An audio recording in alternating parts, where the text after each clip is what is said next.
আসসালামু আলাইকুম প্রিয় দর্শক, আমি রুনা আক্তার। প্রথমেই থাকছে আজকের খবরের বিশেষ অংশের শিরোনাম। 11 দলীয় জোটের নেতাকর্মীদের উপর হামলা হচ্ছে, বললেন আসিফ মাহমুদ। জানাবো কোন কোন খাতে অগ্রাধিকার দিতে পারে বিএনপি সরকার। জানাবো কি কি চ্যালেঞ্জে পড়তে পারে নতুন সরকার।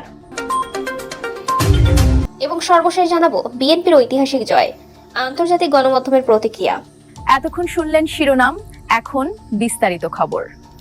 11 দলীয় জোটের নেতাকর্মীদের উপর হামলা হচ্ছে, বলছেন আসিফ মাহমুদ।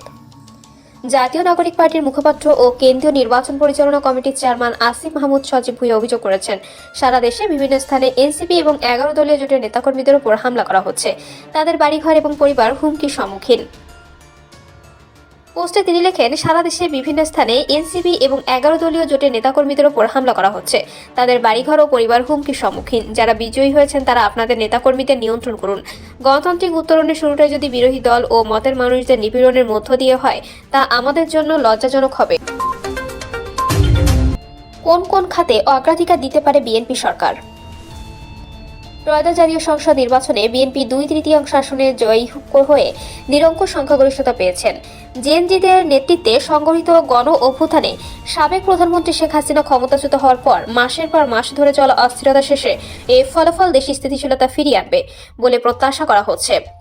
তারেক রহমানের নেতৃত্বাধীন দলটি 20 বছর পর ক্ষমতায় ফিরছে। বিএনপির প্রতিষ্ঠাতা ও সাবেক রাষ্ট্রপতি জিয়াউর রহমানের ছেলে তারেক রহমান প্রধানমন্ত্রী হিসেবে শপথ নেবেন বলে জোরালোভাবে ধারণা করা হচ্ছে। সবার আগে বাংলাদেশ স্লোগান বা মূলনীতি নিয়ে বিএনপি নির্বাচনী ইস্তেহারে দেওয়া কিছু মূল প্রতিশ্রুতি নিচে তুলে ধরা হলো।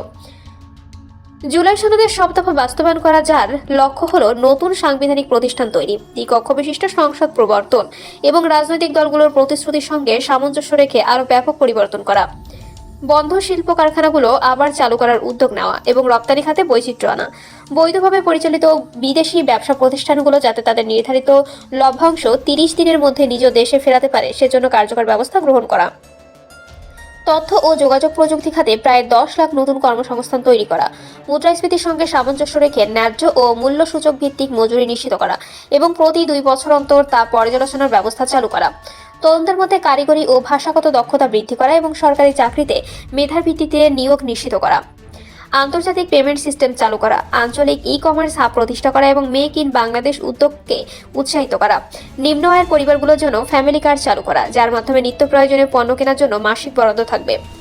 স্বাস্থ্য খাতে সরকারি ব্যয় পর্যায়ক্রমে জিডিপির 5% উন্নীত করা, সারা দেশে 1 লাখ স্বাস্থ্যকর্মী নিয়োগ করা এবং প্রতিরোধমূলক স্বাস্থ্য সেবা কর্মসূচির সম্প্রসারণ করা, শিক্ষার্থীদের জন্য মিড ডে মিল বা দুপুরের খাবার কর্মসূচি চালু করা এবং শিক্ষা প্রতিষ্ঠানগুলোর জন্য দক্ষতা ও মূল্যবোধ ভিত্তিক নতুন শিক্ষানীতি প্রণয়ন করা, উন্নত ক্রীড়া অবকাঠামো ও প্রশিক্ষণের সুযোগ সুবিধা গড়ে তোলা, সব ধর্মের উপাসনালয়ে ধর্মীয় নেতাদের জন্য প্রশিক্ষণ ভিত্তিক কল্যাণ কর্মসূচি চালু করা। কি কি চ্যালেঞ্জ পড়তে পারে নতুন সরকার? ত্রয়োদশ জাতীয় সংসদ নির্বাচনে বিপুল ভোটে বিজয়ী হয়েছে বিএনপি। সরকার গেজেট প্রকাশ করলেই শপথ নেবেন নবনির্বাচিত সংসদ সদস্যরা। ইতোমধ্যে আলোচনা শুরু হয়েছে নতুন প্রশাসনের রূপরেখা নিয়ে। প্রায় 2 দশক পর ক্ষমতার স্বাদ পেলেও বর্তমান প্রেক্ষাপটে মসনদে বসাটা খুব একটা স্বস্তিদায়ক হবে না বলেই মনে করছে সচেতন মহল। সরকার গঠন হওয়ার পর দায়িত্ব পালন করতে গিয়ে এমপি মন্ত্রীরা পড়তে পারেন নানা প্রতিবন্ধকতা ও চ্যালেঞ্জের মুখে। আওয়ামী লীগ প্রশাসনের হর্তাকর্তারা পালিয়ে যাওয়ার পর অর্থনীতির যে ভঙ্গুর চিত্র উন্মোচিত হয়েছে, পররাষ্ট্রনীতিতে যে জটিলতা তৈরি হয়েছে এবং আইন শৃঙ্খলা যে দুর্বলতা তৈরি হয়েছে, তা কাটিয়ে ওঠার চেষ্টা করেছিল অন্তর্বর্তী সরকার। নোবেল বিজয়ী অর্থনীতিবিদ ডক্টর মোহাম্মদ ইউনূস নেতৃত্বাধীন সরকার আপ্রাণ চেষ্টা করলেও উচ্চ মূল্যস্ফীতি রয়ে গেছে। এছাড়া উচ্চ ব্যাংক সুদের কারণে ধুঁকছে বিনিয়োগ খাত, যার স্পষ্ট নেতিবাচক প্রভাব পড়েছে উৎপাদন, রপ্তানি ও কর্মসংস্থান তৈরি প্রক্রিয়ায়। এমতো অবস্থায় তারেক রহমান নেতৃত্বাধীন নতুন সরকারের চলার পথ মসৃণ হবে না বলে ধরেই নেওয়া যায়। তাদের সামনে আরও যেসব সংকট পড়তে পারে তার মধ্যে অন্যতম রাজস্ব আদায়। দীর্ঘদিন ধরে অর্থনৈতিক চাপে থাকা নাগরিকদের কাছ থেকে বিপুল পরিমাণ রাজস্ব আদায় না করতে পারলে উচ্চাভিলাষী ইস্তেহারও বাস্তবায়ন কঠিন হয়ে পড়বে।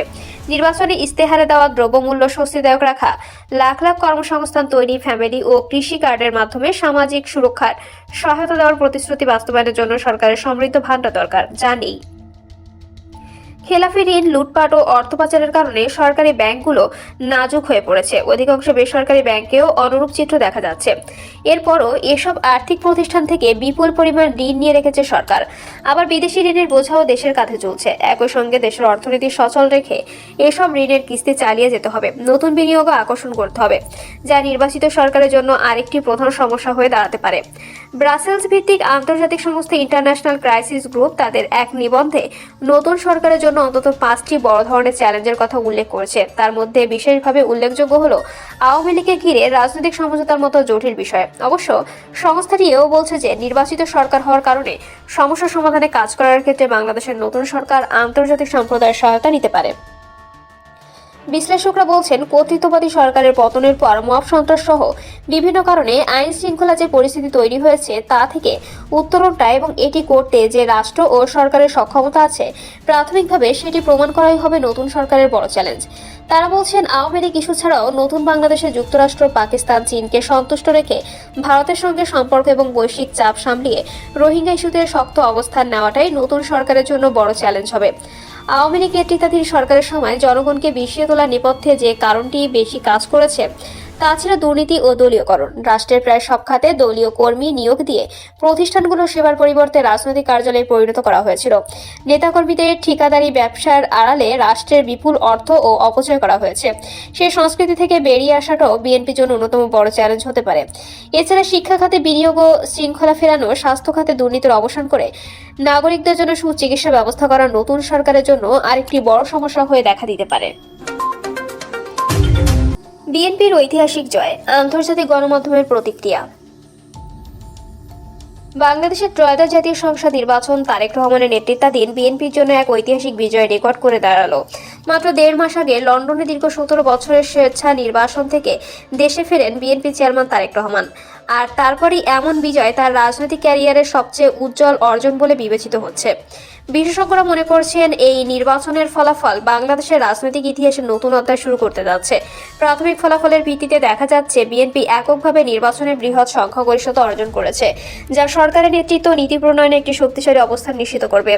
ব্রিটিশ সংবাদ মাধ্যম বিবিসি তাদের প্রতিবেদনে উল্লেখ করেছে যে এই নির্বাচনে দেশের রাজনৈতিক পরিস্থিতি নাটকীয়ভাবে পরিবর্তিত হয়েছে। তারা বলেন, দীর্ঘ 17 বছর পরে লন্ডনের নির্বাসনে থাকা তারেক রহমানের দেশে ফিরে আসা ও নির্বাচনে বিপুল বিজয় দেখাচ্ছে যে বাংলাদেশের জনগণ রাজনৈতিক পরিবর্তনের জন্য কতটা আকাঙ্ক্ষী।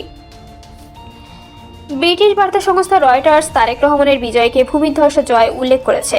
সংবাদ মাধ্যমটি বলছে, বিএনপির এই সাফল্য আগামী দিনগুলোতে দেশের অর্থনীতি, বাণিজ্য ও আন্তর্জাতিক সম্পর্কে গুরুত্বপূর্ণ প্রভাব ফেলতে পারে। বিশ্লেষকরা মনে করছেন, নতুন সরকারের কার্যক্রম অঞ্চলীয় শান্তি ও স্থিতিশীলতার ক্ষেত্রে গুরুত্ব পাবে। মার্কিন সংবাদ মাধ্যম CNN প্রতিবেদনে বলেছে, বাংলাদেশের নির্বাচন প্রক্রিয়া আন্তর্জাতিক মানদণ্ডে যথেষ্ট স্বচ্ছভাবে সম্পন্ন হয়েছে। তারা মনে করছে, তীব্র রাজনৈতিক প্রতিদ্বন্দ্বিতার মধ্যে জনগণ নির্দলীয়ভাবে ভোটাধিকার প্রয়োগ করেছে, যা দেশে গণতান্ত্রিক স্থিতিশীলতা ইঙ্গিত বহন করে। কাতার ভিত্তিক সংবাদ মাধ্যম আল জাজিরা তাদের প্রতিবেদন জানিয়েছে, বাংলাদেশের রাজনৈতিক দৃশ্যপট এবার পুরোপুরি পরিবর্তিত হতে যাচ্ছে। বিএনপির জয় দেশের দীর্ঘমেয়াদী রাজনৈতিক ভারসাম্য ও সরকারের নীতিতে নতুন দিক নির্দেশনা প্রদান করবে। ব্রিটিশ পত্রিকা দ্য গার্ডিয়ান লিখেছে, নির্বাচনে এই ফলাফল দক্ষিণ এশিয়ার রাজনৈতিক মানচিত্রে প্রভাব ফেলতে পারে, কারণ বাংলাদেশ একটি গুরুত্বপূর্ণ অর্থনৈতিক ও কৌশলগত দেশ। তারা বিশ্লেষণ করছে, নতুন সরকারের নীতি নির্ধারণে আঞ্চলিক শক্তি সমীকরণ ও আন্তর্জাতিক সহযোগিতা গুরুত্বপূর্ণ ভূমিকা পালন করবে। রাজনৈতিক বিশ্লেষকরা মনে করছেন, বিএনপির এই জয় শুধু দেশের অভ্যন্তরীণ রাজনীতিতে নয়, আঞ্চলিক ও আন্তর্জাতিক পর্যায়ে বাংলাদেশের অবস্থানকেও প্রভাবিত করবে। বিশেষ করে পাকিস্তান, ভারত ও চীনের মতো প্রতিবেশী দেশগুলো নতুন সরকারের সাথে কূটনৈতিক ও বাণিজ্যিক সম্পর্ক স্থাপনে আগ্রহী হবে। দর্শক, আজকের খবর এই পর্যন্তই। আরো নিত্য নতুন খবর পেতে আমাদের চ্যানেলটি সাবস্ক্রাইব করুন, লাইক, কমেন্ট ও শেয়ার করে পাশে থাকুন। ধন্যবাদ।